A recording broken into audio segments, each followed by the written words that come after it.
मैं अपने सभी प्रेस के साथियों का बहुत बहुत धन्यवाद देना चाहता हूं और बहुत दिनों के बाद हमारी आपकी मुलाकात हो रही है। आज के सबसे महत्वपूर्ण विषय पे मैं आप सबसे अपनी पार्टी के पक्ष की बात कहना चाहता हूं। भारतीय जनता पार्टी का पिछड़ों के प्रति व्यवहार हमेशा सौतेला रहा है और आज जो हमें देखने को मिल रहा है ये पहली बार ऐसा नहीं हो रहा है। भारतीय जनता पार्टी का समय समय पर पिछड़ों के प्रति, दलितों के प्रति हमेशा सौतेला व्यवहार रहा है और आज पिछड़ों का आरक्षण छीना है, कल दलितों की बारी हो सकती है। ओबीसी समाज का आरक्षण खत्म करके न केवल उनको धोखा दिया जा रहा है बल्कि बाबा साहब द्वारा पिछड़े और शोषित समाज को मिले अधिकारों को छीनने का षड्यंत्र चल रहा है। केवल एक संस्था में नहीं, अगर भारतीय जनता पार्टी का काम करने का तरीका हम देखें तो हर संस्था में भारतीय जनता पार्टी जानबूझ करके षड्यंत्र कर करके पिछड़ों को, दलितों को अधिकार नहीं दे रही है। ओबीसी समाज का आरक्षण खत्म करके ओबीसी समाज के आने वाली नस्लों को भी गुलाम बनाने का षड्यंत्र चल रहा है। इन समाजों का आरक्षण खत्म करके समाजों को सत्ता से बेदखल करने की भी साजिश है और इसके लिए लगातार भारतीय जनता पार्टी किसी न किसी रूप में तैयारी करती रहती है।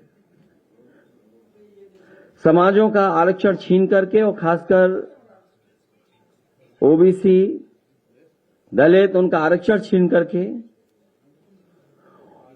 उनकी आने वाली नस्लों को हजारों साल पीछे धकेलने का भी षड्यंत्र और साजिश सरकार कर रही है।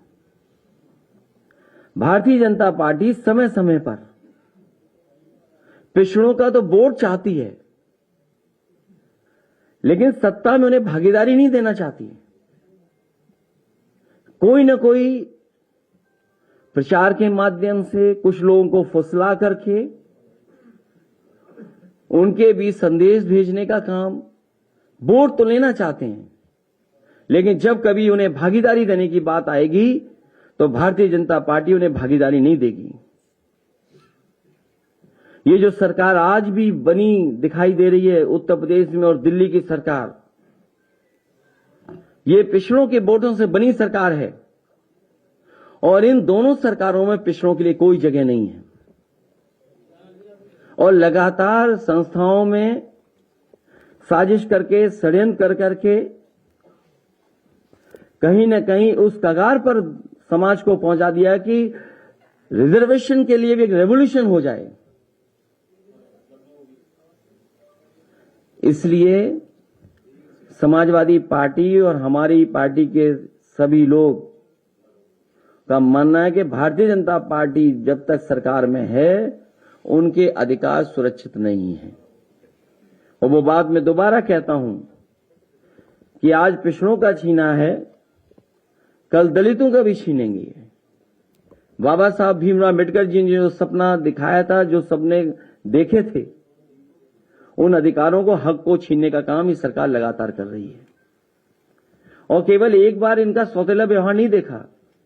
मुझे याद है जिस समय इनकी सरकार पिछली बार नई नई बनी थी, उस समय जो पुलिस भर्ती की सूची बननी थी, क्योंकि रिजल्ट कोर्ट में उसको शामिल था, रिजल्ट आ चुका था, किन्हीं कारणों से रिजल्ट घोषित नहीं हो पा रहा था। जब कोर्ट के माध्यम से घोषित किया गया तो इसी भारतीय जनता पार्टी की सरकार ने वो रिजल्ट घोषित किया और घोषित होने के 3-4 दिन बाद इन्होंने पूरा का पूरा रिजल्ट बदल दिया और कहा कि ये नई आरक्षण व्यवस्था है, उसके तहत नई सूची बनाई जाएगी। मुझे याद है उस समय 1700 पिछड़े और दलित नौजवानों को नौकरी मिली थी, वो 4 दिन तो खुश रहे, लेकिन 4 दिन के बाद वो खुश नहीं रह पाए, उनको नौकरी से बाहर जाना पड़ा। उस समय भी वो लोग जो नौकरी से रह गए थे, हर मंत्री के घर गए थे। लगता तो यह है कि भारतीय जनता पार्टी की सरकार में आने के बाद और भारतीय जनता पार्टी में शामिल होने के बाद जो नेता उसमें हैं, उनकी आत्मा मर जाती है, उन्हें कोई दिखाई नहीं देता। केवल यही नहीं, 69,000 वाले में जिस तरीके से सरकार ने घोटाला किया, वो एक उदाहरण है। यूनिवर्सिटियों में जिस तरीके से नौकरियां मिली हैं, आप कोई यूनिवर्सिटी उठा लीजिए। मुझे याद है, बलिया में यूनिवर्सिटी समाजवादी सरकार में बनी थी, समाजवादी नेता चंद्रशेखर जी के नाम पर बड़े पैमाने पे घोटाला हुआ।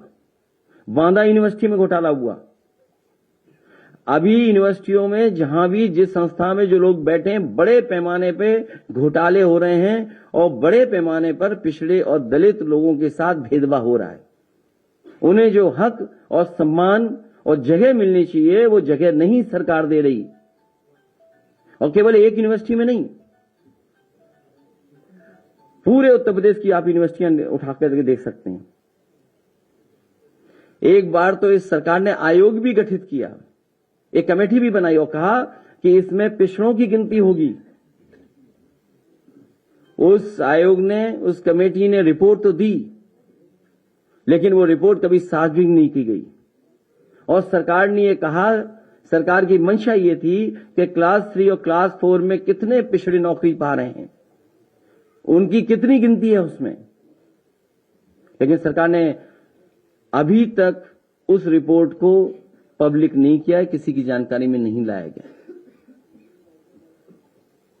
इसलिए लगातार सरकार भेदभाव कर रही है और जरूरत पड़ेगी, और हमारी पार्टी के संगठन के लोग, पिछड़ा वर्ग का जो संगठन है उसके लोग तैयार कर रहे हैं। अगर सुप्रीम कोर्ट में भी लड़ाई लड़नी पड़ेगी तो समाजवादी पार्टी पिछड़े वर्ग के साथ पूरे सहयोग और मदद के साथ खड़ी होगी, जिससे सुप्रीम कोर्ट में भी लड़ाई लड़ी जा सके। क्योंकि सरकार पे भरोसा नहीं है, और सरकार न केवल आरक्षण पे भेदभाव कर रही है, बल्कि चुनाव से भी भागना चाहती है। चुनाव को ये फेस नहीं करना चाहते, क्योंकि वो जानते हैं कि जनता के सामने अगर वो जाएंगे तो जनता बुरी तरह इन्हें हरा देगी। हाल में ही जो चुनाव हुए हैं, उन परिणामों ने बताया है कि पिछड़े, दलित, अल्पसंख्यक सब वर्ग के लोगों ने मिलकर के, एक हो करके इस भारतीय जनता पार्टी की गलत नीतियों के खिलाफ वोट डाला था। चाहे वो मैनपुरी हो, खतौली हो और रामपुर में जो बेईमानी की, वो सब जानते हैं।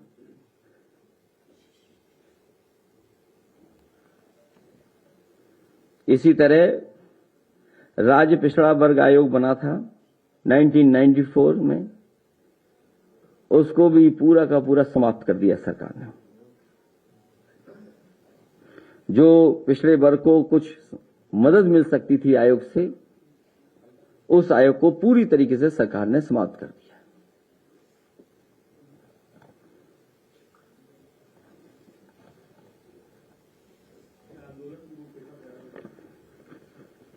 अभी दूसरा विषय भी, उसके बाद इकट्ठा पूछ लेना आप।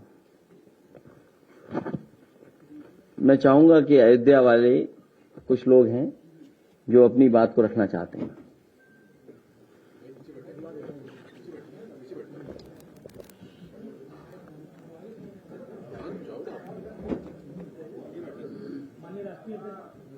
माननीय राष्ट्रीय अध्यक्ष जी, आज अयोध्या से लगभग 100 की संख्या में व्यापारी बंधु आपसे मिलने के लिए आए हैं और अपनी वेदना आपके बीच में रखी है।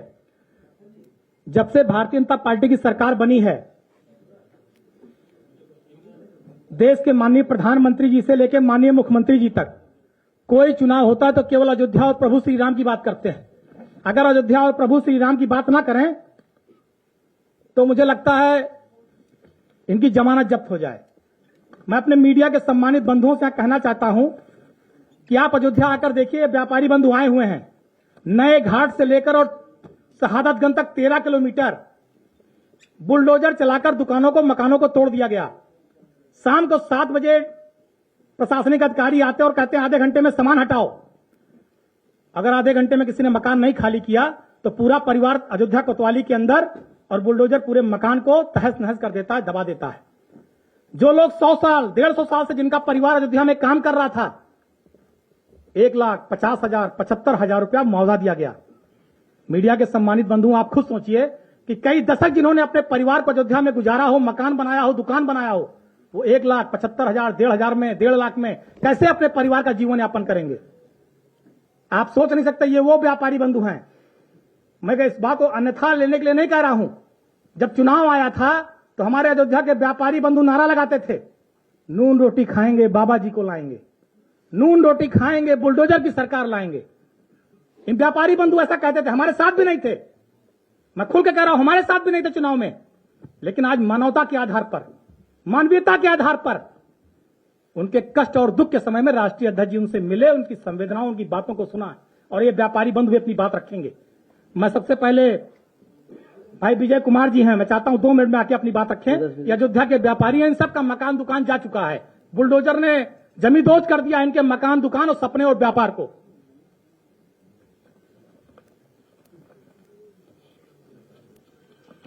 धन्यवाद।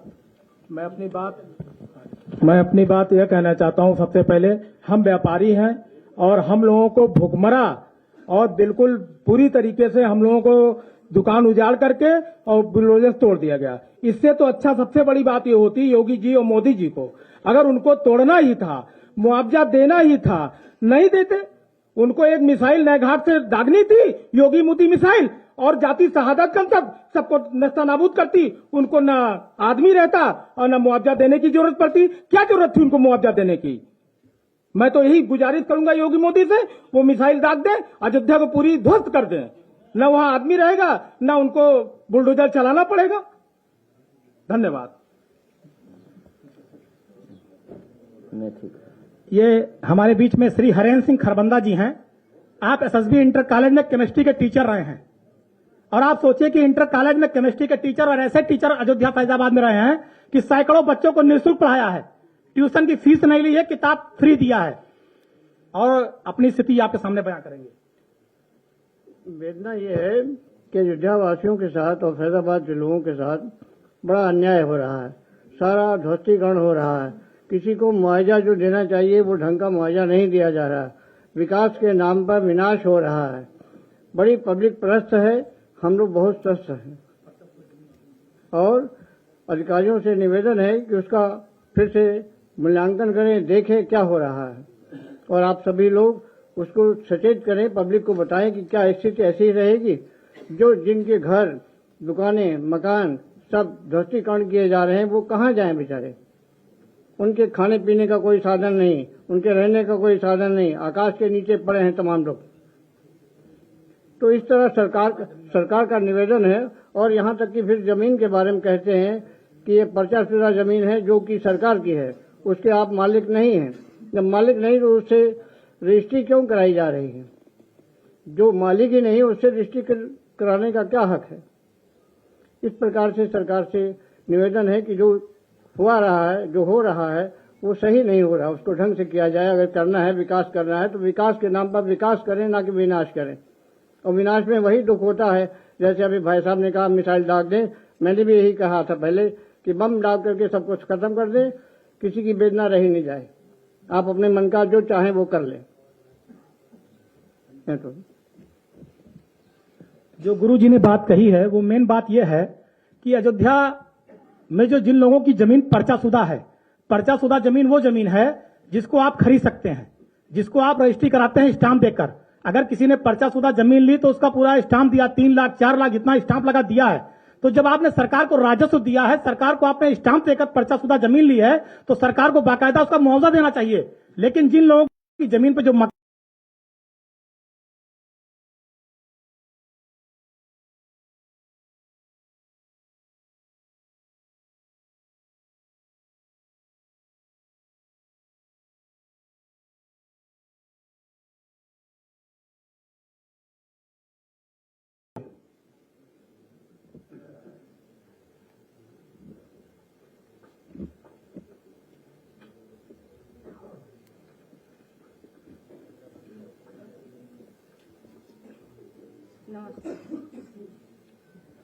नमस्ते। हमारा घर भी तोड़ दिया, दुकान भी। हम लोग लड़की के सियान लड़की के लेकर रोड पर घूम रहे हैं। हम लोग का कोई मुआवजा नहीं दिए, बोले देंगे देंगे, कोई नहीं दिया हम लोग का। अब आप ही लोग बताइए हम लोग क्या करें। 25 साल से अयोध्या भरा रहे। नमस्ते।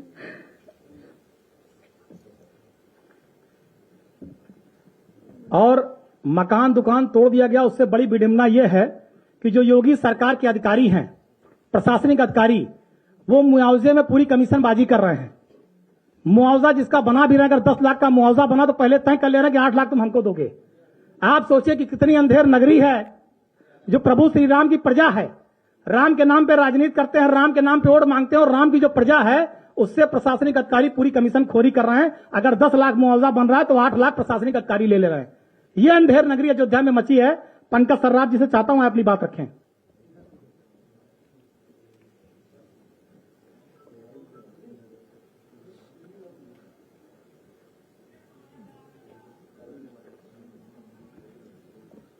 सर्वप्रथम माननीय राष्ट्रीय अध्यक्ष जी और माननीय पवन जी, जो हमारे स्थानीय नेता हैं, मंत्री रह चुके हैं, और को आभार व्यक्त करना चाहता हूं कि हमें ये मंच प्रदान किया गया जिससे हम अपनी बात आप तक पहुंचा सकें।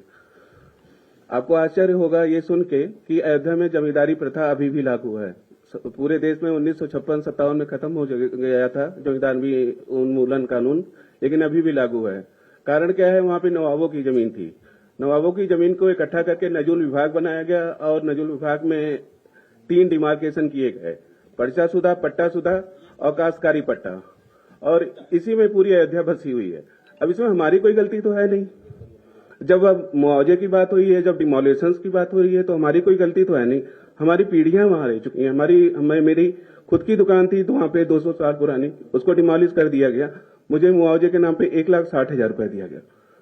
और ऐसी पूरे शहर की बात है। मतलब वो वहां पे ये कह रहे हैं कि ये जमीन चूंकि नवाब की थी, ये सरकारी जमीन है, इस पे आपका कोई मालकाना हक नहीं बनता, तो आपको जो ये हम आपको दे रहे हैं उसमें इंग्लिश का एक शब्द है एनेक्सीरिया, सांत्वना राशि। मतलब आप कहीं कुछ कह भी नहीं सकते। हम आपको दे रहे हैं, एनेक्सीरिया दे रहे हैं, मतलब सांत्वना राशि दे रहे हैं, और हम कहीं जा नहीं सकते। पूरे शहर की यही स्थिति है। और मतलब